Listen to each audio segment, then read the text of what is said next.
보라, 밤에 여호와의 성전에 서 있는 여호와의 모든 종들아, 여호와를 송축하라.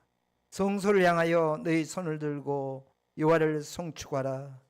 천지를 지으신 여호와께서 시온에서 내게 복을 주실지어다.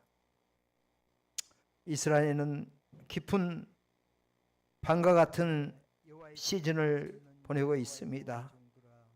그러나 오늘 또 우리에게 언약하신 말씀은 여호와의 모든 종들아, 여호와를 송축하라고 말씀하셨사온데, 우리가 오늘 또 믿음으로 여호와의 선하심을 찬양드렸습니다. 성소를 향하여 너의 손을 들고 여호와를 송축하랬사온데, 불변하신 전능하신 하나님이 계시기에 하나님을 향하여 바라보며 송축하나이다.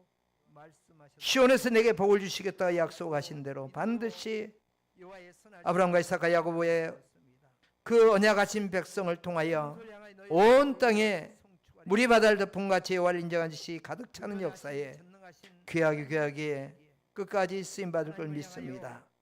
그러나 지금 칠흑 같은 밤이지만은 새아침이 반드시 오듯이 놀라운 계절이 올 줄 믿습니다. 느니베의 역사로 말미암아 대추수의 역사가 유대인 안에서도 이루어질 줄 믿습니다.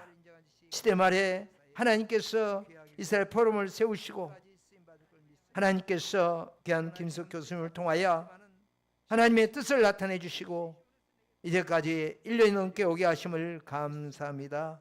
이 해중 예배도 함께 해 주시옵시고, 아버지 그동안에 포럼에서도 함께 해 주셔서 10년이 넘도록 주님이 인도하시고 역사한 줄 믿습니다. 내년에 2025년 집회 포럼에도 함께 해주셔서 하나님께서 더 깊은 데로 나갈 수 있도록 역사하여 주옵소서. 하나님께 특별히 사랑하시고 택하신 성령 교수님을 통하여 오늘 귀한 말씀 우리에게 내려줄 걸 기대하며 감사를 드립니다. 오늘 그 귀한 말씀을 통하여 더욱더 우리가 나아갈 수 있도록 도와주시옵소서. 감사와 찬송을 드렸고 예수님 이름으로 기도드립니다. 아멘. 사랑하시고 택하신 성령 교수님을 통하여 오늘 귀한 말씀 우리에게 내려줄 걸 기대하며 감사를 드립니다. 오늘 그 귀한 말씀을 통하여 더욱더 우리가 나아갈 찬송가 582장 감사와 찬송을 드렸고 예수님 이름으로 기도드립니다.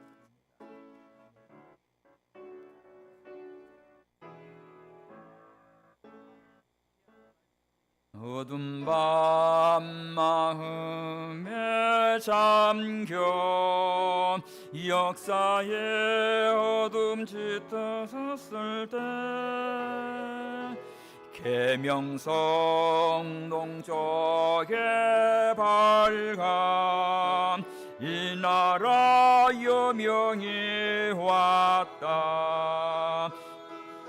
고요한 아침의 나라 빛 속에 새롭다. 이 빛 삶 속에 얽혀 이 땅에 생명 담 높아간다. 옥토에 뿌리는 깊어 하늘로 줄기가지 솟을 때 가지 아붕 만들 헤엄 그 열매 만민이 산다. 고요한 아침의 나라 일꾼을 부른다. 널씨앗이 되어 역사의 생명을 이어가리. 맑은 샘줄기 용솟아 그 지름 땅에 흘러 적실 때 기름진 푸른 벌판이 눈앞에 활짝 트인다. 고요한 아침의 나라 새 하늘 새 땅아 길이 겨지지 않는 인류의 뿔되어 타거라. 아멘.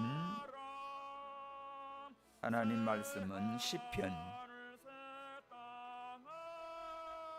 어디서 나와? 어디 누가 동영상 틀었나요?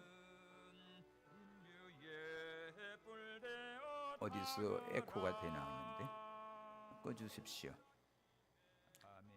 하나님 말씀 시편 105장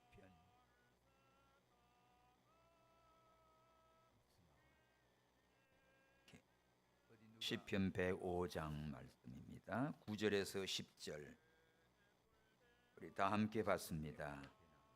시작.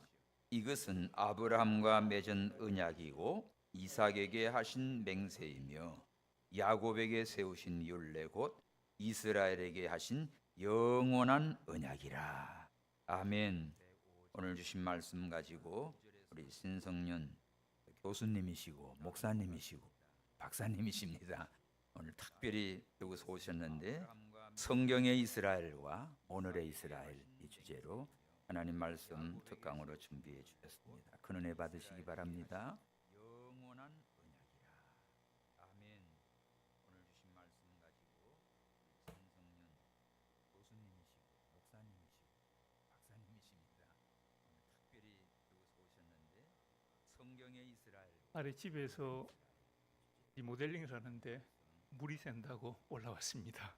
그래서 그 이전에 이제 이런 이 누수된 현상을 겪으면서 이게 얼마나 복잡한가 하는 것을 알아서 어떻게 처리는 했습니다. 그런데 이 처리하면서 배우는 교훈이 뭔가를 생각했는데 한 가지 생각나는 거는 물은 절대로 위로 흐르는 법이 없다는 거였습니다. 물은 항상 밑으로 흐르고 생각해 보면은 하나님의 은혜도 항상 밑으로 낮은 자에게로 겸손한 자들에게도 흐른다고 생각을 합니다. 오늘 저희가 이렇게 겸손한 모습으로 또 이 회중 예배 가운데 한 것 같습니다. 오늘 제가 준비한 성경의 이스라엘, 오늘의 이스라엘을 말씀드리는 이 날은 사실은 이스라엘의 현대 역사 가운데 가장 암울한 어제와 오늘을 이스라엘이 보내고 있습니다. 이스라엘 국민 전체가 바짝 긴장해서 곧 터질 히즈볼라의 대규모 공격에 마음 졸이고 있습니다. 이미 한 140발의 미사일이 날아왔고 또 40여 발이 동시에 날아왔고 이게 지금 당황하는 가운데 있습니다. 성경에 우리가 보는 하나님이 선택하신 이스라엘 그리고 뉴스에 나오는 온 세상이 비난하는 이스라엘 이 이스라엘이 같은 이스라엘인지 아니면은 이스라엘은 다른 이스라엘인지 한번 말씀을 가지고 상고해 보려고 합니다. 제가 단톡에다가 오늘 자료를 PDF로 해서 이렇게 보내드렸습니다. 그래서 지금 이렇게 스마트폰을 켜시면 다 보실 수가 있겠습니다. 화면은 아직까지 안 나오는 것 같습니다.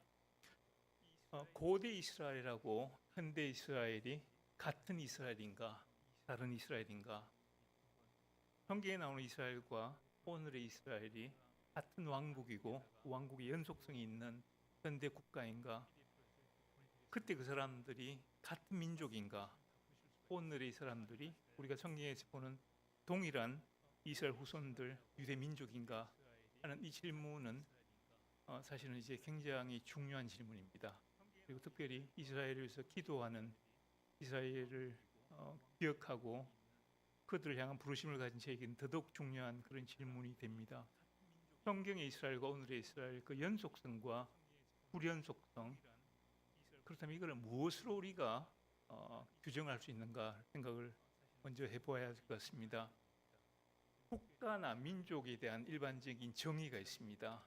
국가는 국민과 영토와 주권을 가지고 이 국가를 일반적으로 정의를 합니다.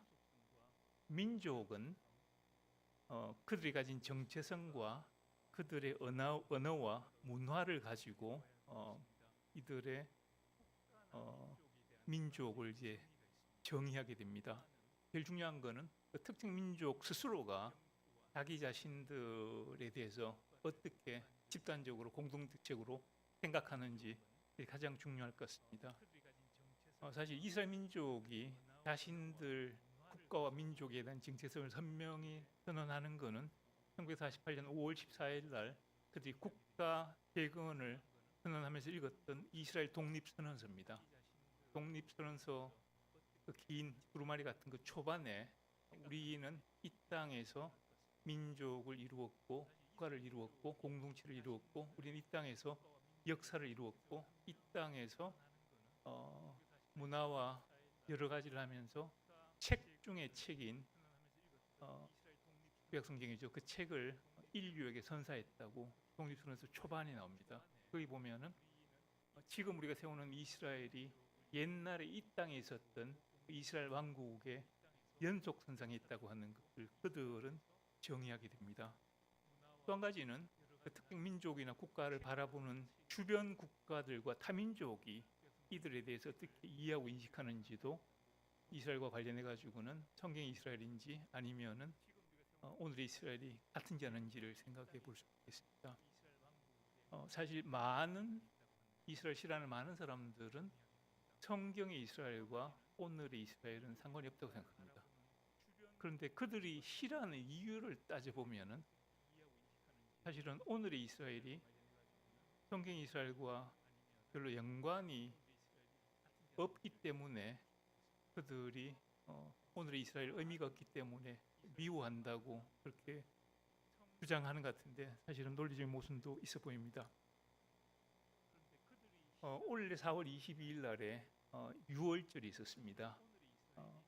전 세계 모든 유대인들, 한국에 와 있는 모든 유대인들도 제 생각에는 한 사람도 안 빠지고 서울의 모처에 모여가지고 이들이 조상 대대로 지켜왔던 그 유월절을 지켰을 것입니다. 여행하는 유대인들이나 해외에 있는 유대인들이나 이스라엘 땅의 유대인들 모든 유대인들이 이날 저녁은 다 유대인 가정에 들어가서 유월절 만찬을 하게 됩니다. 그다음 사진은 지난 4월 22일 저녁 이렇게 나와 있는 그 사진인데 혹시 보일지 모르겠습니다. 이거는 저희 집 사진입니다. 저희가 이스라엘에 있는 동안에 예수님 믿는 유대인 교회 출석하면서 그들의 예배를 참석을 했습니다. 하면서 그들의 유월절에 늘 참석하다가 한국에 돌아왔고 한국에 와 있는 동안에 한 번도 이렇게 유월절 만찬을 따로 이렇게 준비를 하지 않았는데 올해에는 저희 한 사람이 유월절 지키는 거 아니지만 유월절을 기념했으면 좋겠다고 그래서 해보시라고 그래서 저는 바깥에 갔다 왔더니 이렇게 세팅이 되어 있었습니다. 그래서 옛날에 이스라엘에 같이 계셨던 구약학 교수님 네 분을 불러서 집에서 유월절 만찬을 나름대로 이렇게 식사를 하면서 기념을 했습니다. 이 유월절 만찬이 단적으로 오늘의 유대인들이 오늘의 이스라엘 국가가 성경에 나오는 그 국가 연속이고 그 민족이라는 것을 보여줍니다.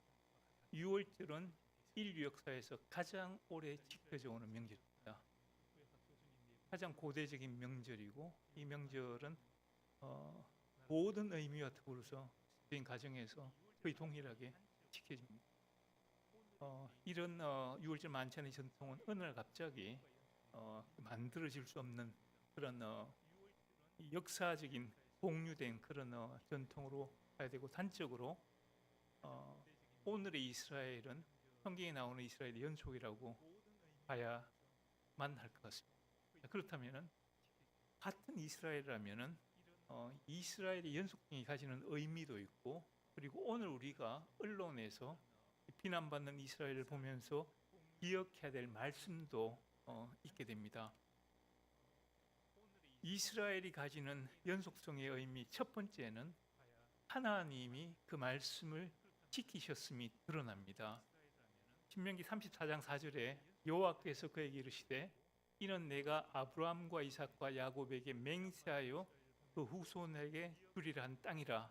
내가 내 눈으로 보게 하였거니와 너는 그리로 건너가지 못하리라 하시매, 바울이 가나안 땅 맞은편, 요단 건너 맞은편에 그 너보산에 서서 하나님 주셨던 이스라엘 백성을 인도해 가시는 그 땅을 들어가 보지는 못하고 거기서 바라보는 걸로 모세는 만족했습니다. 근데 하나님께서 말씀하시기를 내가 아브라함과 이삭과 야곱에게 맹세하여 그 후손에게 주리라 한 땅이라고 그렇게 말씀하셨습니다. 시편 오늘 읽었던 말씀에 이것은 아브라함에게 하신 언약이며 이삭에게 하신 맹세며 야곱에게 세우신 율례 곧 이스라엘에게 하신 영영한 언약이라 이르시기를 내가 가나안 땅을 내게 주어 너희 기업의 지경이 되리라 되게 하리라 하셨도다. 이 시편의 기자가 하나님이 옛날에 약속하셨던 그 땅에 들어와서 이 땅에 또 하나님을 기억하면서 이 땅이 하나님이 이스라엘 백성에게 하나님이 약속하신 아브라함과 이삭과 야곱에게 주신 율례로 영영한 언약으로 이 가나안 땅을 주셨다고 그 가나안 땅에서 고백하고 있습니다. 예레미야 31장 35절에 보면은 이렇게 나옵니다. 여호와께서 이와 같이 말씀하셨느니라. 그는 해를 낮에 빛으로 주셨고 달과 별들을 밤에 빛으로 정하셨고 바다를 흔들어 그 파도로 소리치게 하나니 그 이름은 만군의 여호와니라. 이 법도가 내 앞에서 패할진대 이스라엘 자손도 내 앞에 끊어져 영원히 나라가 되지 못하리라. 여호와의 말씀이니라. 하나님께서 해로 낮을 주관하게 하셨고 달과 별로 밤을 주관하게 하셨는데 이게 하나님이 정하신 제도인데 이 법도가 내 앞에서 패할진대 이스라엘도 내 앞에서 끊어져서 영원히 나라가 되지 못한다고 말씀하십니다. 여기에 나오는 이 나라라고 하는 단어는 히브리어로 고이라고 부릅니다. 이 의미가 요즘은 이방인을 의미하는 이방 민족을 의미하는 그런 의미가 되는데 성경에서 이 나라, 이 고이라고 하는 의미는 같은 언어를 구사하는 혈족 그룹을 의미합니다. 한 민족이 나라를 잃고 그 땅에서 쫓겨나서 2000년을 떠도는 동안에 지속적으로 인종 말살적 핍박을 받다가 그 땅으로 되돌아와 가지고 그 본래 언어를 되살리고 국가를 재건하고 신앙적, 문화적 공동체적 정체성을 회복할 수 있는 확률은 제로입니다. 다른 가능한 설명은 없습니다. 딱 한 가지 있다면은 그것은 하나님께서 그 말씀을 지키셨다고 하는 겁니다. 1948년에 이스라엘이 재건되기 전까지 이 예레미야 31장의 말씀은 의문이 될 수 있었습니다. 이스라엘이 나라가 안 된 상태에서 흩어져 있었기 때문입니다. 그래서 유럽의 기독교 신학에서 더 이상 나라로 존재하지 않는 이 유대민족 이스라엘에 대한 의미는 희석되기 시작했고 교회가 하나님의 선택을 대신하는 이스라엘이라고 하는 그런 사상이 그 이전부터 퍼졌고 공고해서 지난 결과를 낳았지만은 48년에 국가가 건설되면서 하나님께서 예레미야 31장의 말씀을 지킨 것으로 확인이 되게 됩니다. 성경에 나온 이스라엘이 오늘의 이스라엘과 연속성이 있다면은 두 번째 의미가 되는 것은 교회가 이스라엘이 아닌 것을 보게 됩니다. 로마서 11장 25절에서 30절에 보면은 바울의 아주 절절한 표현이 나옵니다. 형제들아 너희가 스스로 지혜담을 하면서 이 신비가 너에게 모르기를 내가 원치 아니하노니 이 신비는 이방인의 충만한 수가 들어오기까지 이스라엘에 들어는 우둔하게 된 것이라. 그리하여 온 이스라엘이 구원을 받으리라. 기록된 바 구원자가 시온에서 오사 야곱에게서 경건하지 않는 것을 돌이키시겠고 내가 그들의 죄를 없이 할 때 그들에게 이루어질 내 언약이 이것이람과 같으니라. 복음으로 하면 그들이 너희로 말미암아 원수된 자요 택하심으로 하면 조상들로 말미암아 사랑을 입은 자라. 하나님의 은사와 부르심에는 후회하심이 없느니라. 너희가 전에는 하나님께 순종하지 아니하더니 이스라엘이 순종하지 아니함으로 이제 긍휼을 입었느니라. 여기 나오는 11장 26절에 그리하여 온 이스라엘이 구원을 받으리라고 하는 이 구절이 신학적으로 상당히 논쟁이 됐습니다. 그렇지만은 이 로마서 11장 25절에서 30절에 나오는 이 구절, 특히 11장 26절에 나오는 온 이스라엘의 의미가 뭔가, 이거를 이번 다음 달 11월 달 중순에 수능을 치게 되는 한국 고3 학생들 국어 문제에다가 이거를 지문으로 내놓고 형제들부터 시작해서 이제 긍휼이 입었는지라 요 부분을 지문으로 주면서 여기 나오는 26절에 나오는 온 이스라엘이 무슨 의미인가? 첫째, 민족 이스라엘. 둘째, 영적 이스라엘. 이렇게 선택하라고 하면은 우리나라 고3 학생들 거의 대부분은 여기서 의미하는 것은 민족 이스라엘이 있습니다. 왜냐하면 이 구절 안에 이방인의 충만한 수가 나오고요. 그 다음에 이스라엘에 들으라는 표현이 나오고, 그 다음에 온 이스라엘 나오고, 그 다음에 그들이 너희로가 나오고, 그 다음에 너희가 그리고 이스라엘이 나옵니다. 여기 나오는 이스라엘, 그들, 이것은 분명하게 이스라엘 민족을 의미하고, 이방인, 그 다음에 너희가는 이렇게 이방인을 의미합니다. 그래서 오늘의 이스라엘이 성경에 나오는 성경의 이스라엘의 연속이라면은 분명한 것은 무슨 뜻이 되는 거면은 이 이스라엘 교회가 이스라엘은 아닙니다. 하나님이 이스라엘 통해서 교회를 세우시는 것이 하나님의 목적이었는데 그것을 복음을 통해서 이루셨는데 교회가 하나님이 먼저 선택하신 그 이스라엘을 대체하는 건 아니었습니다. 오히려 벌어지는 일을 보면 하나님이 세우신 이 교회 안에 이스라엘이 그 중심 자리에 있어야 되는 걸로 그렇게 확인이 됩니다. 세 번째 의미는 이스라엘에 대한 말씀과 약속이 유효한 것을 보게 됩니다. 11장 1절에 로마서에 보면은 그러므로 내가 말하노니 하나님이 자기 백성을 버리셨느냐? 그럴 수 없느니라. 나도 이스라엘이니요 아브라함의 씨에서 난 자요 베냐민 지파라.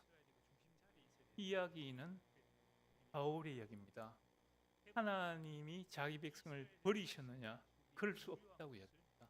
그런데 이 말은 이스라엘 사람이면은 자동적으로 구원받게 됨을 의미하지는 않습니다.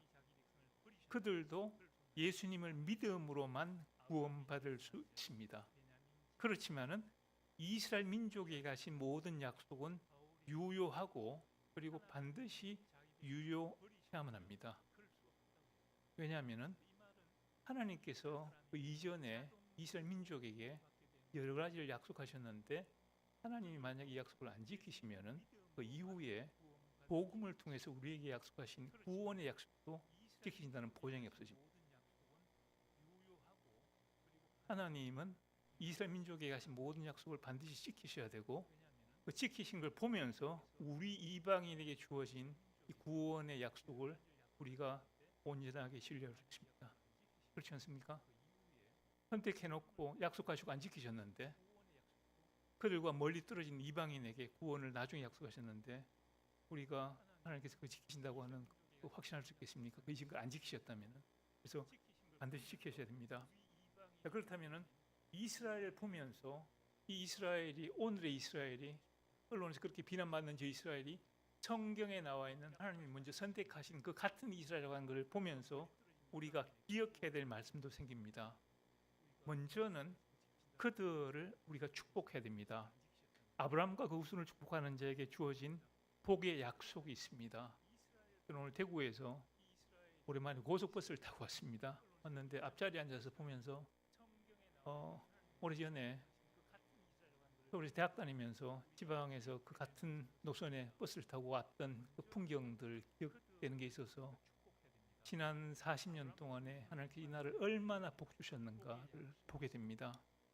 오늘 이 한국 땅의 풍요의 기원은 하나님께서 허락하신 겁니다. 아무도 부인할 수 없습니다.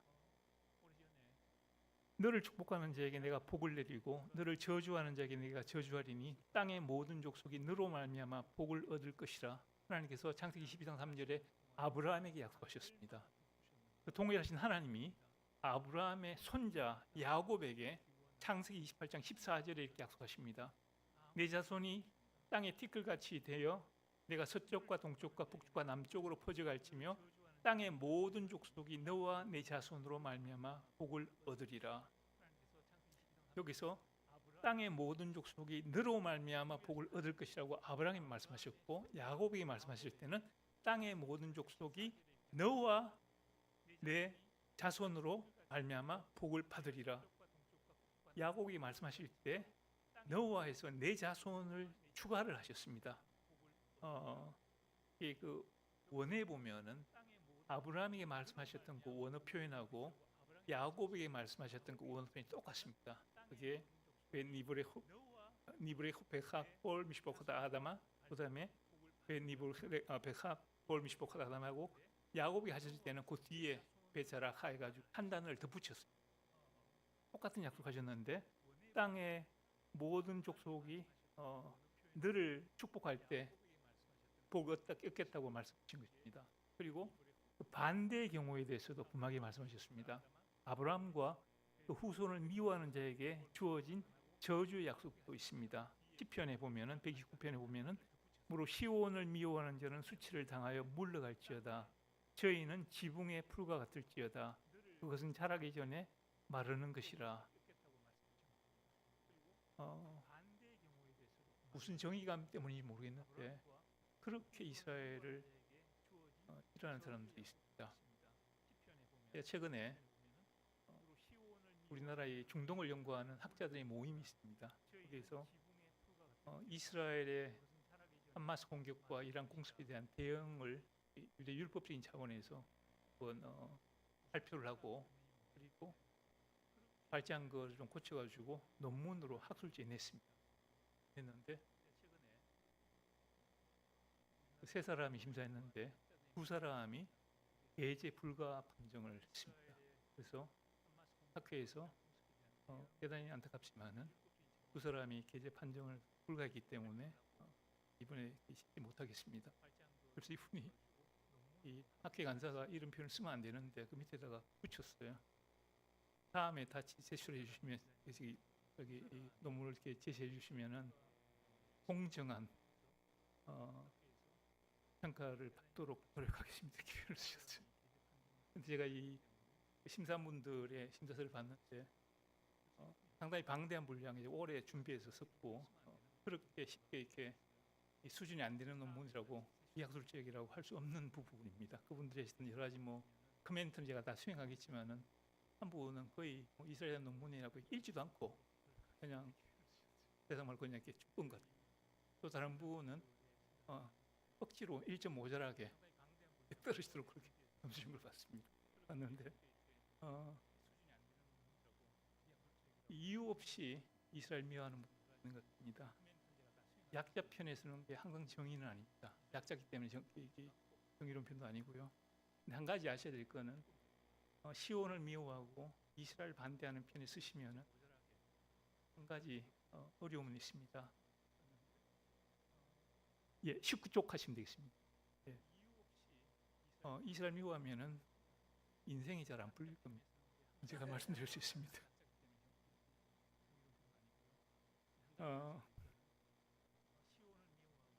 제가 이거 좀 맞춰가지고 한번.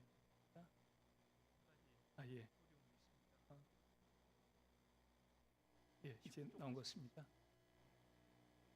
안 되네요.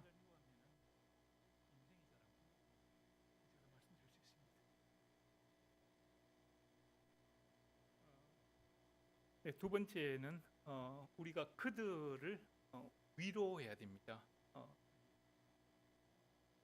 안 되는데.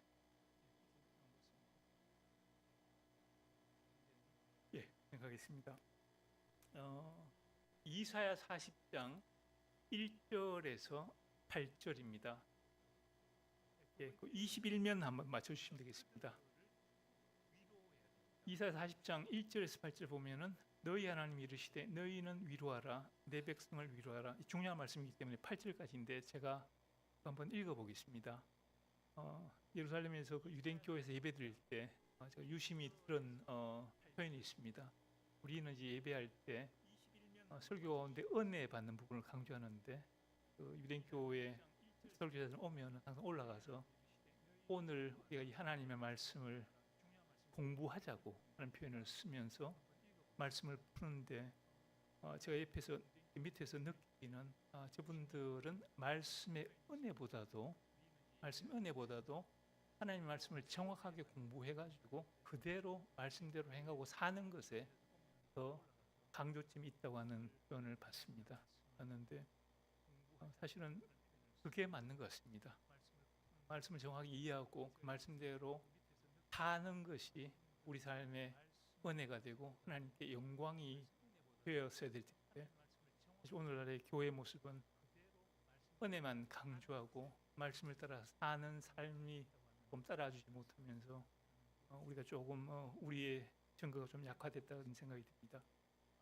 그래서 2절에 너희는 예루살렘의 마음에 닿도록 말하며 그것에게 외치라. 그 노예의 때가 끝났고 그 죄악의 사함을 받았느니라. 그의 모든 죄로 말미암아 여호와의 손에서 벌을 배나 받았느니라 할지니라 하시니라. 외치는 자의 소리여 이르되 너희는 광야에서 여호와의 길을 예배하라. 사막에서 우리 하나님의 대로를 평탄케 하라. 골짜기마다 도두어지며 산마다 언덕마다 낮아지며 부르지 아니하는 곳이 평탄하게 되며 험한 곳이 평지가 될 것이요 여호와의 영광이 나타나고 모든 육체가 그것을 함께 보리라. 이는 여호와의 입이 말씀하셨느니라. 말하는 자의 소리가 이르라. 외치라. 대답하되 내가 무엇이라 외치리까 하니 이르되 모든 육체는 풀이요 그의 모든 아름다움은 들의 꽃과 같으니 푸른 마르고 꽃이 시드는 여호와의 기운이 그 위에 붐이라. 이 백성은 실로 풀이로다. 푸른 마르고 꽃은 시드나 우리 하나님의 말씀은 영원히 서리라 하라. 여기 보시면 1, 2절에 너희 하나님이 이르시되 너희는 위로하라. 내 백성을 위로하라 이렇게 말씀하십니다. 여기 나오는 너희는 누구며 내 백성은 누굴까요? 예, 답을 바로 말씀하신 것 같은데 여기 나오는 내 백성은 이스라엘입니다. 그리고 여기 나오는 너희는 문맥에서 보면 이방인을 의미합니다. 학자들 가운데 논쟁이 있습니다. 유대 랍비들은 여기 나오는 너희도 유대인들이고 내 백성도 우리 유대인이라고. 그래서 하나님께서 유대 사람들에게 유대 백성 내 백성을 위로하러 그렇게 말씀하신다고 그렇게 설명합니다. 정확하게 맞지 않습니다. 학자들 가운데 여기 나오는 너희는 위로할 때 이 너희는 하나님의 천상에 있는 하나님의 천사들, 하나님께서 천사들에게 너희는 내 백성을 위로하라고 그렇게 말씀하신다고 그렇게 설명하고 있지만은 여기 나오는 너희 이방인이 많습니다. 만약에 하나님께서 천사들을 동원해서 이스라엘 백성들을 위로하시는 그런 하나님이시라면은 사실 뭐 오늘 그렇게 주변에 아파트들 많더라고요. 내일 아침에 참새들 다 동원해가지고 건강하게 복받기를 원하는 사람들은 매주일 오후 5시간에 여기 6층에 예배 가세요. 이렇게 참새 한 번 딱 쓰면 이렇게 꽉 차지 않겠습니까? 하나님께서 그렇게 일하지 않으시고 사람을 통해서 하나님께서 일을 하십니다. 그런데 위로하라고 말씀하십니다. 명령인데 2번 명입니다. 위로하라, 위로하라. 내 백성 이렇게 말씀하십니다. 그런데 명령하시는 하나님께서 위로하라고 말씀하시는데 어떻게 위로하라는 건가? 이방인이 유대 백성들에게 백성들 위로하라고 말씀하시는데 어떻게 위로하라는 건가? 그게 그다음 2절의 초반에 나와 있습니다. 너희는 예루살렘의 마음에 닿도록 말하며 그것에게 외치라. 위로하는데 이방인이 유대인들이 가서 마음에 닿도록 다정하게 말하지만 선명하게 듣도록 그렇게 말하라고 말씀하십니다. 그러면은 무엇을 가지고 다정하게 분명하게 위로하라고 말씀하시는 건가? 그 다음에 나와 있습니다. 그 노예의 때가 끝났고 그 죄악의 사함을 받았고 그의 모든 죄로 말미암아 여호와의 손에서 벌을 배나 받았느니라 할지니라. 이렇게 이 세 가지를 가지고 위로하라는 거죠. 그렇다면 여기에 질문이 있습니다. 어떤 질문이 생기는가 하면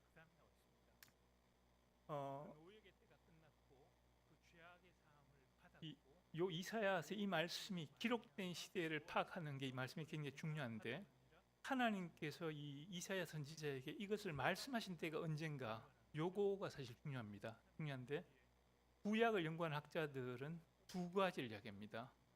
여기 보니까 노역의 때가 끝났고 죄사함을 받았고, 그리고 그 배나 두 배나 받았다고 말씀하시는데, 이스라엘 백성이 우상 숭배했기 때문에 나라를 잃고 바빌론으로 끌려가지고 완전히 고난 받았고, 그래서 그 이후에 이 이사야 40장을 쓴 그라고 하는, 그래서 바벨론 포로에서 돌아온 후에 기록했다고 하는 견해가 나와 있고, 이 기록은 바벨론 포로로 가기 전에 기록이라고 하는 그런 견해가 있습니다. 이렇게 되면은 어떻게 되는 거냐면요, 이 말씀을 바벨론 포로에서 돌아온 후에 기록한 게 되면은 최소 2명의 이사야가 나오게 됩니다. 실제로 오늘날의 구약학에서 이사야서는 1장에서 39장까지는 1이사야, 그 다음에 40장에서 66장까지는 제2이사야 해서 2명의 이사야를 언급하고 있습니다. 그렇지만은 이 두 견해 가운데 첫 번째 견해, 다시 말해서 일반적으로 보편적으로 구약 학자들이 이야기하는 이사야는 2명의 선지자였다고 하는, 그래서 이사야 40장에 나오는 이 부분은 바벨론 포로 이후에 예언 사역을 했던 두 번째 이사야 말씀이라고 하는 이 견해에 대해서 신약 성경이 증언하는 내용이 있습니다. 요한복음 12장 38절에서 40절에 보면은, 이는 선지자 이사야의 말씀을 이루려 하심이라. 이르시되 주여 우리에게서 들은 바를 누가 믿었으며 주의 팔이 누구에게 나타나게 하였더라. 그들이 능히 믿지 못한 것은 이 때문이니 곧 이사야가 다시 일렀을 때 그들이 눈이 물게 하고 그들의 마음이 완고하게 하셨으니, 이렇게 나오는데, 요한복음 12장에 이사야서 말씀을 두 번 인용합니다. 근데 앞에 나오는 것은 이사야 53장 1절 말씀을 인용했고요, 두 번째 인용한 것은 이사야 6장 10절을 인용했습니다. 오늘날의 다수의 구약학자들의 견해에 따르면은 앞에 나오는 내용은 두 번째 이사야 말씀이고 밑에 나오는 내용은 첫 번째 이사야 말씀입니다. 그런데 이 요한복음의 저자는, 요한은 이사야를 두 사람이라고 하지 않고 한 사람을 얘기합니다. 특별히 다시 일렀으되, 곧 이사야가 다시 일렀을 때 얘기했는데, 만약에 요한이 두 사람으로 알았으면은 곧 이사야가 그 전에 일렀을 때 이렇게 표현해야 될 겁니다. 먼저 뒷부분을 이야기를 하고 그다음 앞부분을 이야기하는데, 이 요한은 이 이사야를 한 사람의 이사야로 바꿉니다. 바울도 그렇게 기록합니다. 이사야가 이스라엘에 관하여 외치되, 이사야는 매우 담대하게 내가 찾지 아니한 자들에게 찾은 바 되었기 말씀하시는데, 로마서 9장 27절하고 10장 20절에 바울 사도가 인용하는 이사야서는 앞에 나오는 것은 또 이사야 10장 22절이고 뒤에 나오는 것은 이사야 65장 1절입니다. 다시 말해가지고 바울 사도도 이사야가 한 사람, 우리가 믿는 한 사람 이사야를 의미했고 그 이사야의 말씀을 인용했습니다. 하나님께서 너희는 내 백성을 위로하라고 말씀하신 게 언젠가, 지금부터 대략 2700년 전입니다. 유대민족이 바벨론 포로 가기 전입니다. 아직 노역의 때가 시작되지 않아 보이는 때, 죄로 인해서 벌을 배나받는 일이 일어나기 전에 하나님께서 말씀하셨습니다. 미래에 일어날 일을 미리 말씀하신 건데, 그렇다면은 이렇게 하나님께서 미래에 일어날 일을 미리 말씀하신 게 가능할까요? 가능하죠. 그게 예언이었습니다. 보통 예언은 맡을 예절을 씁니다. 하나님의 말씀 맡아서 말하는 건데, 이 맡아서 말하는 이 가운데 미리 말하는, 미리 예언하는 내용이 포함이 되어 있습니다. 그래서 하나님이 그때에 이렇게 말씀하신 게 가능한가? 당연히 가능합니다. 그렇다면은 이게 그러한 거를 정말 이렇게 우리가 어떻게 알 수 있는가? 이사야 40장 그 다음 구절이 보여주는 걸로 알 수가 있습니다. 이사야 40장 그 다음 구절이 이렇게 나옵니다. 외치는 자의 소리가 이르되 너희는 광야에서 여호와를 예배하라. 40장 3절에서 5절까지인데요. 이사야 40장 3절에서 5절까지가 누구에게 대한 말씀이고 무엇에 대한 말씀이겠습니까? 보시면은 외치는 자의 소리에 이르되 너희는 광야에서 여호와의 길을 예비하라 말씀하셨는데 이게 누구에 대한 말씀일까요?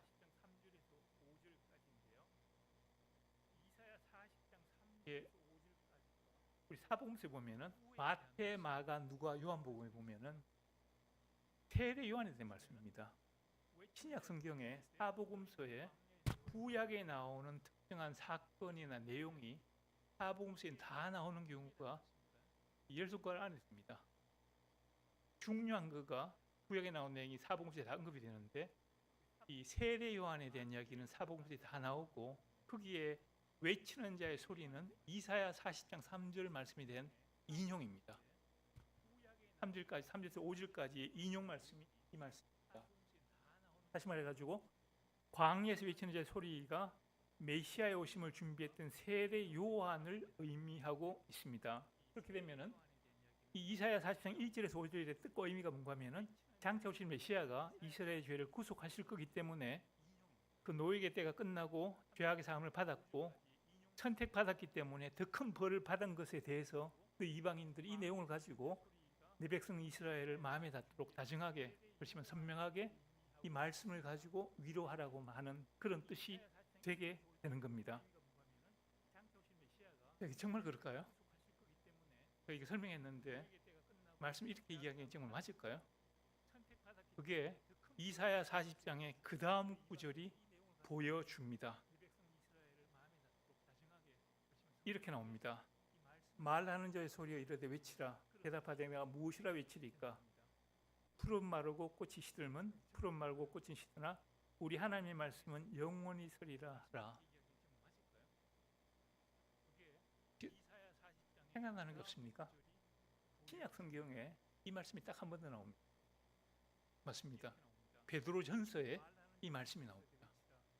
베드로전서에 이렇게 나옵니다. 그러므로 모든 육체는 풀과 같고 그 모든 영광은 풀의 꽃과 같으니 풀은 마르고 꽃은 떨어지되 오직 주의 말씀은 세세토록 있도다 하였으니 너희에게 전한 복음이 곧 이 말씀이니라. 그래서 이사야 40장에서 하나님께서 이방인들에게 너희가 내 백성을 다정하게 선명하게 가지고 위로하라고 하셨던 그 말씀의 내용은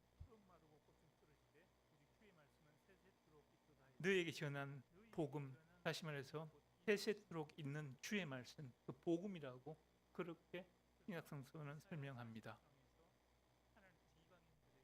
정리하면은 예수 그리스도의 복음으로 이스라엘 민족의 모든 죄가 사해졌으니 너희는 내 백성 이스라엘을 위로하라. 다정하게 말하되 알아듣도록 분명하게 전하라. 이렇게 말씀하신 게 됩니다. 시편에 보면은 그가 이스라엘을 모든 죄악에서 속량하시리로다 그렇게 말씀하고 계십니다. 이게 사실은 오늘 우리를 향한 말씀입니다. 그래서 너희 하나님이 가라사대 너희는 위로하라 내 백성을 위로하라고 하는 이 말씀 복음을 가지고 내 백성 이스라엘을 위로하라고 할 말씀이 사실은 오늘 우리에게 주어지는 말씀이 되게 됩니다. 세 번째 우리가 기억해야 될 것은 우리 영적 부채입니다. 구원은 유대인에게서 났고 그 복음이 먼저는 유대인에게요 그 다음에 헬라인에게였습니다. 바울 사도는 만일 이방인들이 그들의 영적인 것을 나누어 가졌으면 육적인 것으로 그들을 섬기는 것이 마땅하니라 이렇게 로마서 15장 2절에 말씀하고 있습니다. 바울 사도는 여러 차례 예루살렘에 있는 힘든 예수 믿는 유대인들 오늘말로 메시아닉 주의를 위해 가지고 이방 교회에서 헌금을 걷어가지고 그 헌금을 가지고 예루살렘을 찾아갔습니다. 그리고 사도 바울은 이방인들이 육적인 것으로 그들 유대민족을 섬기는 게 마땅하다고 그렇게 기록하고 있습니다. 이것도 우리가 오늘 어려운 가운데 전 이스라엘을 들으면서 기억해야 될 하나님의 말씀의 한 부분이 되게 됩니다. 네 번째는 우리를 통해서 성취되어야 될 말씀이 있다는 것도 기억해야 됩니다. 시몬을 기억하십니까? 누가복음 2장에 보면은 그 의인 시몬이 하나님의 계시가 있었습니다. 메시아가 오는 것을 보기 전에 죽지 않겠다고 하는 그 계시가 있어가지고 기다리다가 어느 날 성전에 들어갔는데 예수님 부모가 이 아기 예수를 안고 들어오고 이 시몬이 아기를 받아서 하나님께 감사하게 됩니다. 그리고 표현 가운데 내 눈이 주의 구원을 보았사오니 이는 만민 앞에 예비하신 것이요 이방을 비추는 빛이요 주의 백성 이스라엘의 영광이니이다 하니 그의 부모가 그에 대한 말들을 놀랍게 여기더라. 이방을 비추는 빛이요 주의 백성 이스라엘의 영광이 되는 이분이 메시아 예수님이셨습니다. 그런데 예수님이 이방을 비추는 빛이 되셨습니다. 우리에게는 가장 늦게 되셨지만 가장 크게 되셨습니다. 그런데 주의 백성 이스라엘의 영광이 되시지는 못했습니다. 시몬이 언급하는 이 두 표현은 이사야서에서 시몬이 인용하는 표현입니다. 예수 그리스도가 주의 백성 이스라엘의 영광이 되셔야 되는데 정반대로 갔습니다. 어떻게 가는 거면은 유대인들이 예수님을 예슈와 이렇게 표현하게 예슈 이렇게 표현하는데 예슈라는 표현은 사실은 히브리어에 이막 슈모베시크로라고 하는 이 저주문에 나오는 세 단의 첫 번째 알파벳 조합입니다. 그 이름과 기억이 지워질지어다. 이막 슈모베시크로는 성경에 나오는 표현입니다. 하나님이 지으신 인생이기 때문에 그 인생을 직접적으로 저주하지 못하지만 그 이름이 지워지고 망하고 그래서 그 이름을 가진 자가 저주받도록 하는 이 표현인데 이 표현의 세 알파벳의 조합이 예수입니다. 유대인들이 이 이름의 의미를 알고 그 나사렛 예수를 예수라고 부르기도 합니다. 어떤 사람들은 그 의미를 모르고 랍비들이 불렀기 때문에 예수 부르는데 예수님의 온전한 이름은 예수하고 그 이름은 구원이라는 뜻입니다. 이 유대인들 가운데 예수가 아니고 예수아가 되시는 것이 복음을 통해서 드러나야만 됩니다. 오늘 현황에 대해서 좀 말씀드리면서 마무리를 하려고 합니다. 작년 10월 7일 날 하마스의 테러 공격이 있었고 4월 13일 이란의 공습이 있고 난 이후에 가자 지역은 상당수 이제 전쟁이 마무리 단계인데 이스라엘의 북쪽 국경의 레바논 직병 지역은 상당한 위기 상황 가운데 있습니다. 이스라엘이 굉장히 강력하고 집요하게 하마스를 응징했습니다. 응징했는데 사실 하마스를 그렇게까지 세계 언론이 그렇게 비난하는데도 불구하고 가자 안으로 들어가고 남부 지역으로 들어가고 라파 지역으로 밀고 들어가고 그렇게 마다 다 찾아다니면서 때로는 하마스 요원들이 자기들 식구들 가운데 있는데 폭격해서 제거하고 하는 이런 부분에 대해서 너무너무 비난받습니다. 봤는데 이스라엘 국가 입장에서는 이게 무지한 피와 포로에 대한 국가 차원의 율법적인 의무입니다. 세계 모든 국가헌법은 그 국민의 생명과 재산을 지키는 게 국가의 의무로 규정합니다. 옛날에 무지한 피가 흘려지면은 의도하지 않게 사람을 죽인 사람은 도피성으로 도망가야 됐습니다. 요단 땅 동편의 세계, 서편의 세계, 도피성에 들어가서 있으면은 무지한 피의 보수를 요구하는 친척들이나 형제로부터 죽임을 면할 수 있습니다. 의도적으로 살인한 경우는 보면 안 됩니다. 의도적으로 살인한 경우는 도피성에 들어가더라도 심지어는 계단불을 잡더라도 그런 피를 흘려서 죽임을 당해야 됐습니다. 그래서 죄 없는 국민 1,200명이 하루아침에 죽었습니다. 피는 땅을 더럽게 합니다. 죽인 사람의 피를 흘려서 땅은 다시 정화되게 되는데 이게 율법에 나오는 게울라트 담이라고 하는 피해 보수입니다. 이스라엘 정부는 이 피해 보수를 하기로 결정하고 하마스를 제거하기로 결정했습니다. 이번에 1,200~1,300명이 죽었고 그냥 두면은 다음에는 2,600명이 되고 그 다음에는 3,900명이 될 걸 생각해서 앞으로 죽을 흘려질 피까지 다 계산해가지고 미리 제거하기로 결정했습니다. 그래서 국제사회에서 뭐라 그러더라도 이스라엘은 하마스 요원들을 다 제거할 수밖에 없습니다. 안타까운 거는 하마스 재원 한 사람 요구 제거하는데 평균적으로 두 사람의 무지한 가자 시민들도 함께 죽어나는 것, 이 부분이 어려움인데 이스라엘 정부 입장에서는 최대한 이 죄 없는 가자 시민의 피해를 최대한 줄이면서 일을 하기를 노력합니다. 두 번째는 250명이 가자로 납치되었습니다. 또 다른 율법 조항은 이 피디온 슈부임이라고 하는 유대인의 포로 해방입니다.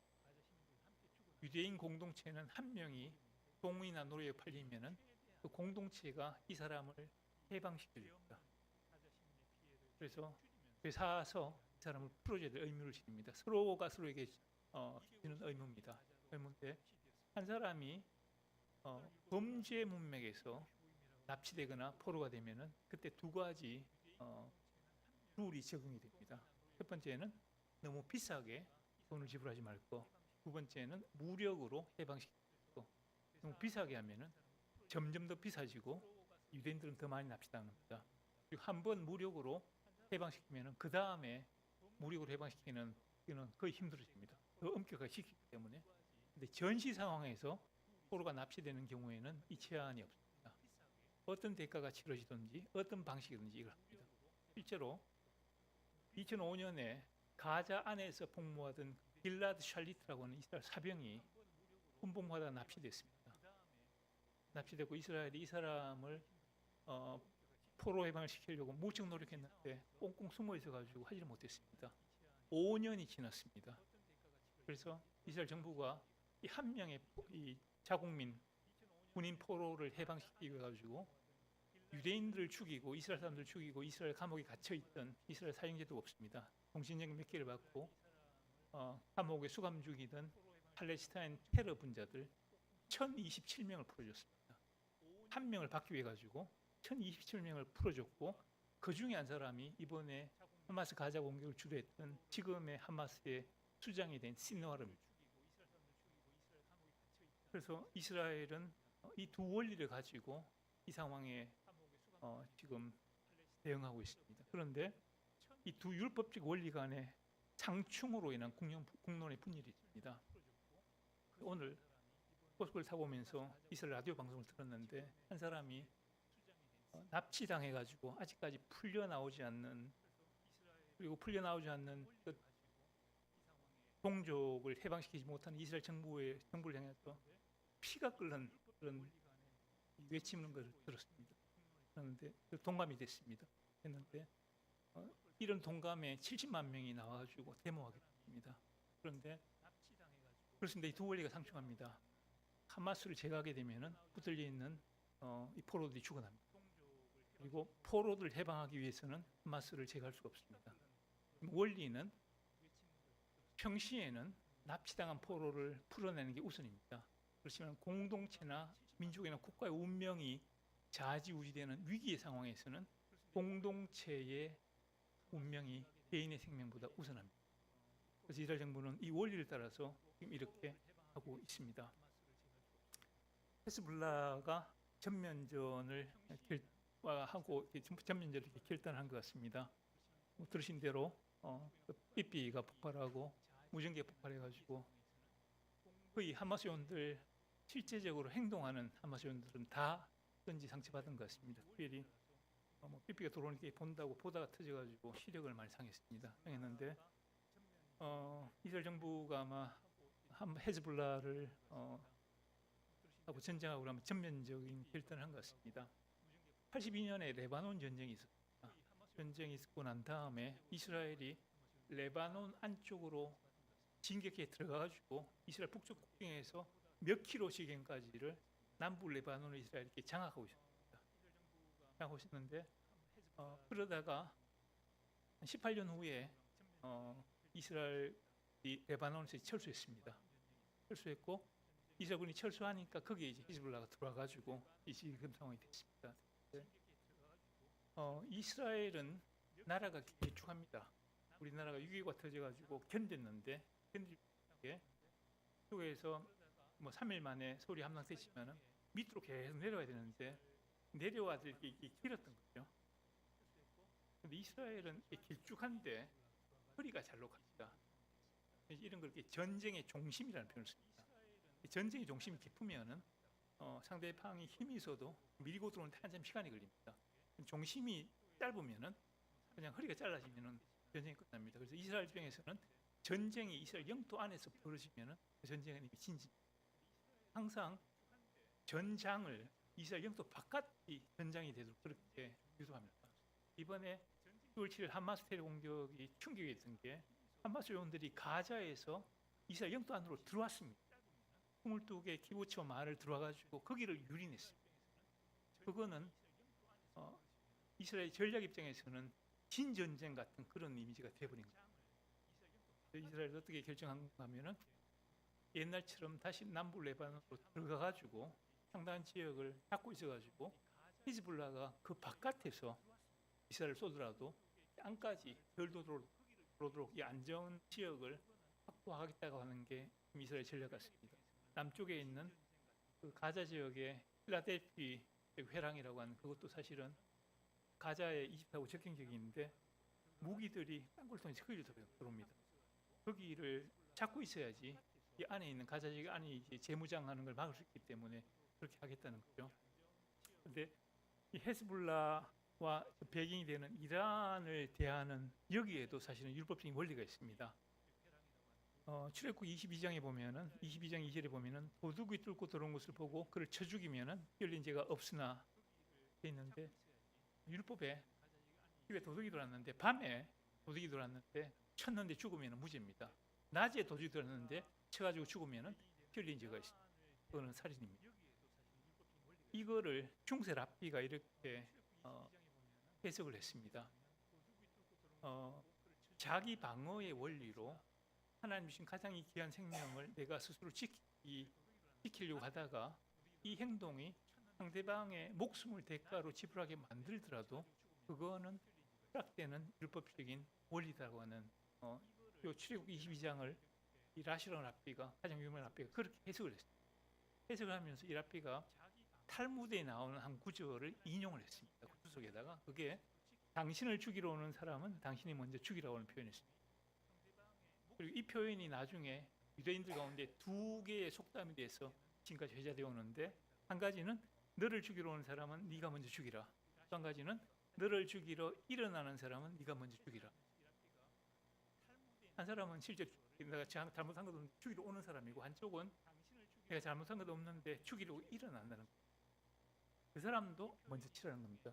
이게 사실 이제 선제 공격을 허용하는 그 원리가 되게 됩니다. 우리나라 언론에 이스라엘 수상이 우리는 우리를 다치게 하거나 그럴 계획이 있는 자들을 다치게 할 것이라고 하는 단순한 원칙을 따라 행동할 것입니다. 이렇게 표현했는데 이게 이 표현입니다. 그래서 하마스가 역시 하마스뿐만 아니라 이 히즈볼라의 이 전쟁도 이렇게 진행이 되고 있습니다. 마무리하려고 합니다. 시간이 많이 걸렸습니다. 이스라엘 국민들이 한 1년을 걸어가는 이 전쟁 가운데 너무너무나 힘든 상황에 처해 있는데 큰 변화가 있습니다. 영적인 변화입니다. 여기 보시면은 유튜브 채널의 그림인데요. 제가 소속이 되어 있는 원포 이스라엘에서 하는 사역입니다. 유튜브에 아이갓이라고 하는 유튜브 채널입니다. 채널인데 여기에 지금 한 주에 10,000명씩 구독 신청합니다. 이 어떤 채널을 가면은 예수 믿는 사람들이 나와가지고 나사렛 예수가 메시아 맞다라고 하는 것을 간증하는 채널입니다. 그리고 이스라엘 성서대학교 교수들이 나와가지고 나사렛 예수가 메시아가 맞다고 하는 걸 지속적으로 강의하고 하는 그 채널인데 2주 전에 이 채널이 45만 8천 명이었습니다. 오늘 그 밑에 카페에 앉아가지고 다시 들어가 봤는데 오늘 조금 전에 47만 8천 명입니다. 이거를 구독하고 보는 사람이 한 주에 10,000명씩 늘었는데 구독하지 않고 이 채널을 보는 사람은 구독자가 더 많습니다. 이스라엘의 히브리어를 구사하는 유대인들이 이 채널을 봅니다. 보는데 히브리어를 구사하는 사람들이 이스라엘 땅에 한 750만 정도밖에 안 됩니다. 750만 가운데 지금 구독한 사람이 47만 8천 명이고 하지 않는 사람은 아마 더 될 겁니다. 제가 구원을 위해서 기도하는 이스라엘 친구가 있습니다. 라비다기 교수입니다. 교수인데 자녀가 셋인데 딸이 여자하고 결혼했습니다. 근데 이 세속적 유대인이 힘들었지만 그 수용하고 딸의 결혼식을 축하해 줬습니다. 지난 10월 7일 날 하마스 공격이 터졌을 때 전화했더니 베를린에 가 있습니다. 영군연 한다고. 4월 13일 또 전화했습니다. 이스라엘 땅에 돌아와 있었습니다. 마무리하면서 왓츠앱을 전화하면서 내가 이스라엘에서 기도한다 그랬더니 이 친구가 자기도 기도한다는 표현. 상상을 초월한 표현입니다. 이 상황 가운데, 이 힘든 상황 가운데 유대인들이 하나님을 찾기 시작한 거고 유대인들이 예수님을 찾기 시작한 것을 단적으로 보여주는 통계가 이 통계입니다. 마무리하면서 성경의 이스라엘과 오늘의 이스라엘은 같은 이스라엘인가? 다른 이스라엘을 할 수가 없습니다. 같은 이스라엘이라면은 이스라엘을 나라로 유지하시겠다는 말씀을 지키신 것이고 교회가 이스라엘을 대체하지 않는다는 걸로 봐야 하는 거고 이스라엘 민족에 대한 말씀과 약속은 여전히 유효한다고 하는 의미를 가지게 되는 거고요. 우리가 기억해야 될 말씀은 이스라엘 축복해야 되고 위로해야 되고 우리에게 주어진 영적 부채를 기억해야 되고 그리고 우리를 통해서 성취되어야 될 말씀이 있다는 부분입니다. 유대인들을 어느 민족이 유대민족을 위로할 수 있겠습니까? 어느 민족이 나사렛인 예수가 너희들의 영광이라는 것을 드러내줄 수 있습니까? 제 주변에 이스라엘 사람들 보면은 한국에 와서 상당히 좋아합니다. 한국의 발전된 모습 좋지만은 한국 사람들이 한국 기독교인들이 자신들을 선대하는 것을 상당히 인상 깊게 봅니다. 그리고 그들은 보고 생각합니다. 이들이 왜 나에게 선대하지? 내가 유대인이기 때문에 2000년 동안 핍박받았는데 이들은 왜 나를 선대하지? 이들이 믿는 하나님과 이들이 믿는 예수는 다른 예수인가 하는 생각을 하게 됩니다. 우리는 그들에게 우리가 예수 때문에 너희들 선대하고 우리가 너희들에게 빚졌다고 표현해 줄 수가 있겠습니다. 마지막에 이제 그 질문이지만 시간이 많이 된 것 같아서 마무리를 해야 될 것 같습니다. 성경에 나온 이스라엘과 오늘의 이스라엘에 대해서 한번 공부하듯이 제가 있습니다. 네. 유대인들은 말씀을 통해서 은혜 받는 것보다도 말씀을 지키고 살기 위해서 공부하는 쪽으로 말씀을 듣고 설교합니다. 그런데 제가 그 단톡에다가 요 자료를 다 올렸습니다. 한번 다시 한번 보시고 오늘 제가 했던 내용이 진짜인지 한번 확인해 보시고 진짜라면은 우리 그렇게 하십시다. 기도하겠습니다. 하나님 아버지 감사합니다. 이스라엘 향해서 하셨던 그 모든 약속들 오늘도 신실하게 지키는 하나님께서 저에게 하신 약속들을 신실하게 지키는 것을 믿습니다. 하나님 아버지 이스라엘이 정말 어려운 가운데 있는데 우리가 그들 곁에 서주고 그들을 도와주며 위로하며 붙들어줄 수 있도록 도와주옵소서. 계신 주 예수 이름으로 기도합니다.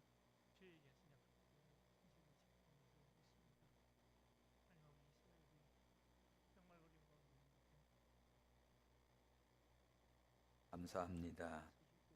이 시간 헌금을 기도하고 함께 기도합니다. 우리를 죄악에서 구원하시기 위하여 독생자 예수님을 이 땅에 보내주시고 십자가에 피 흘려 구속하신 주님의 은혜를 감사하며 또 우리는 복음의 빚진 자로서 이스라엘을 사랑하며 축복하며 위로하는 이 말씀을 오늘도 다시 한번 새깁니다.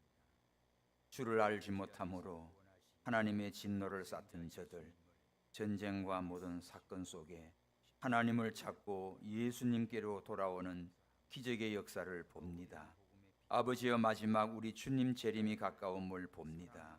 하나님 아버지, 오늘 저희들에게 이 놀라운 은혜와 사랑과 복음의 축복을 주셨는데 오늘 저희들은 주님을 위해서 또 이스라엘을 위하여 복음을 증거하며 희생하며 헌신하며 감사하며 또 귀한 물질도 드려서 주님 나라를 위해 쓰는 귀한 믿음들 되게 하여 주옵소서.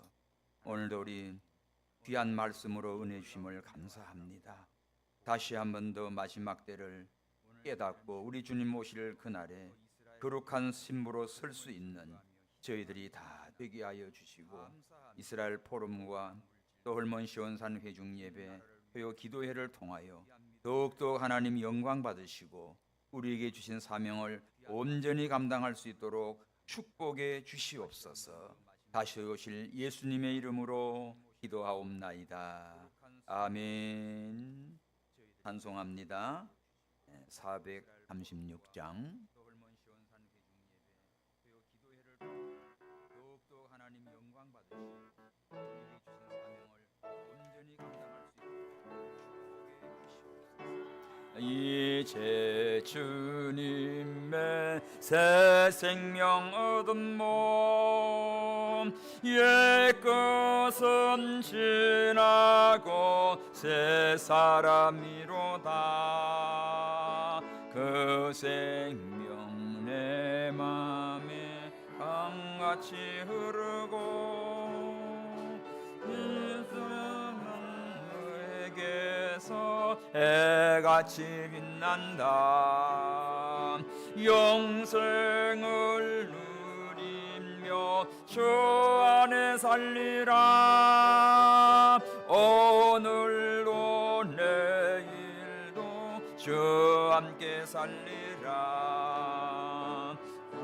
안에 감추인 새 생명 얻으니 이전에 줬던 건 이제는 값없다. 하늘의 은혜와 평화를 맛보니 찬송과 기도로 주 함께 살리라. 영생을 누리며 주 안에 살리라. 오늘도 내일도 주 함께 살리라. 산천도 조목도 새 것이 되었고 죄인도 원수도 친구로 변한다. 새 생명 얻은 자 영생을 누리니 주님을 모신 맘 새 하늘이로다. 영생을 누리며 주 안에 살리라. 오늘도 내일도 주 함께 살리라. 주 따라가는 길 험하고 멀어도 찬송을 부르며 뒤따라가리라. 나 주를 모시고 영원히 살리라. 날마다 섬기며 주 함께 살리라. 영생을 누리며 주 안에 살리라. 오늘도 내일도 주 함께 살리라. 아멘. 광고 말씀 드립니다. 우리 2010년 김진섭 교수님과 또 권혁성 교수님 통해서 이스라엘 포럼이 세워지고 193개 국가 하나님 중심, 성경 중심, 교회 중심 800만 코리안 디아스포라와 110개국의 850만 유대인 디아스포라를 품는 56개차 헐몬 시온산 회중 예배를 계속하게 하신 성삼위 하나님을 송축합니다. 또 오늘 예배 순서를 맡아주신 존경하는 동역자분들과 특별히 설교 특강을 맡아주신 윤성윤 교수님, 이스라엘 소재 원포 이스라엘 대학 의학학 교수님이시고 현재 한국 외국어 대학 히브리 교수입니다.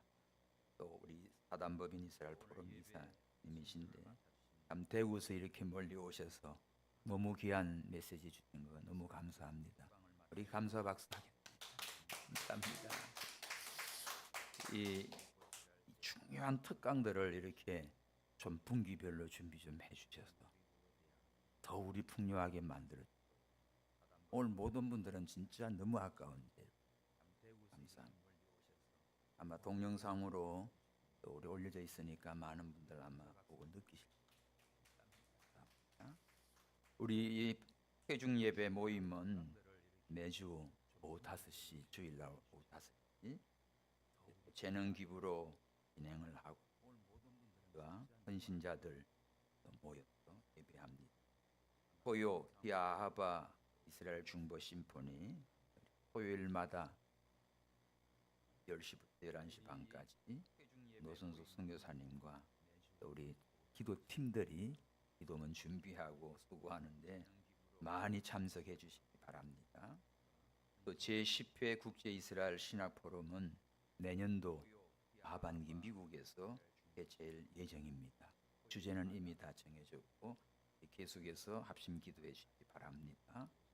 오늘 주일 오후 5시에 3대로 대대로 예배 온 이스라엘 구원을 위해서 우리가 열방의 복음이 전거되고 마지막 이제 유대인들이 회개하고 돌아온 주님의 재림을 준비하는 때에 정말 우리의 모임이 주 앞에 영광이 되고 우리에게 참 큰 은혜, 오늘 또 공부를 하고 깨닫고 또 나가서 증거하는 증인들이 되기를 바랍니다. 오늘 주신 말씀과 함께 좀 통성으로 기도하도록 하겠습니다. 이 시간 특별히 기도할 것은 우리에게 구원의 은혜 주신 하나님께 감사합니다.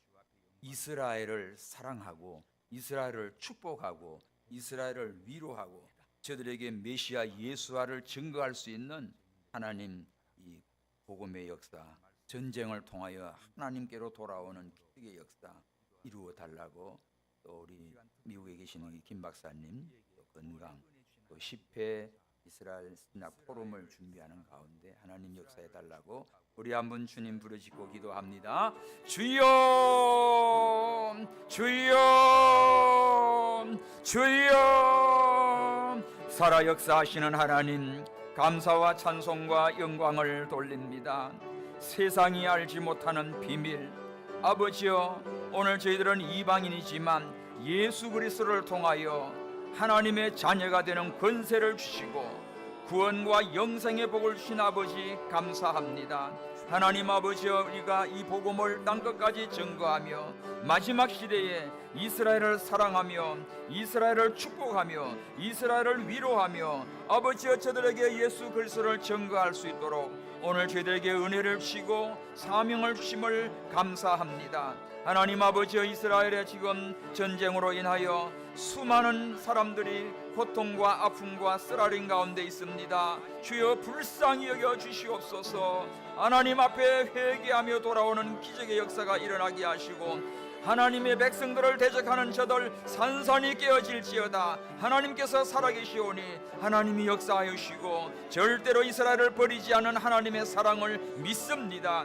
하나님 축복하여 주시옵소서. 우리가 모여 예배하며 기도하며 하나님의 복음을 위해서 준비할 때 우리 하나님께서 역사하여 주시옵소서. 하나님 이스라엘 포럼을 세워주시고 오늘까지 역사하여 주신 주님을 감사하며 찬양합니다.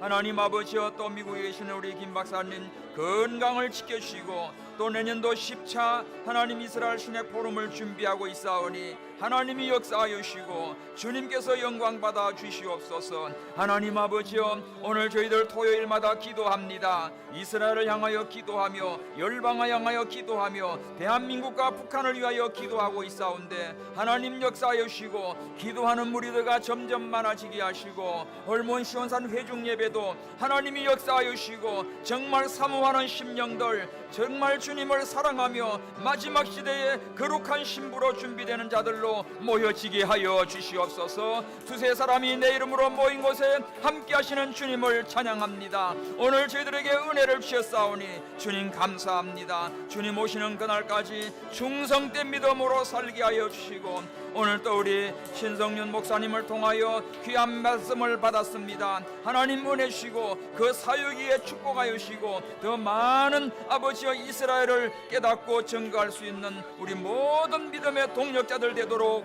축복하여 주시옵소서. 살아계신 주님이시여 저희들을 사랑하시고 위로와 평강을 주시고, 주님 오시는 그날에 영광스럽게 주를 맞이할 수 있는 저희 모두가 다 되게 하여 주시옵소서. 다시 오실 예수님의 이름으로 기도하옵나이다. 아멘. 할렐루야. 도와시고 인도하시옵소서. 감사합니다. 도와시옵소서. 우리 신성윤 목사님 축도함으로 예배 마치도록 하겠습니다. 다시 오실 예수님의 이름으로 기도하옵나이다. 아멘.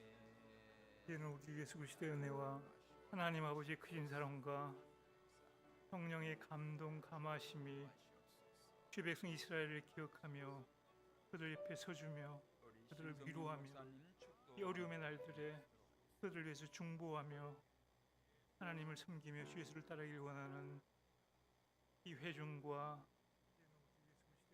미국에 계시는 김진숙 교수님과 밖에 모든 분들에게 이제와 영원한 날까지 함께 계실지어다. 아멘.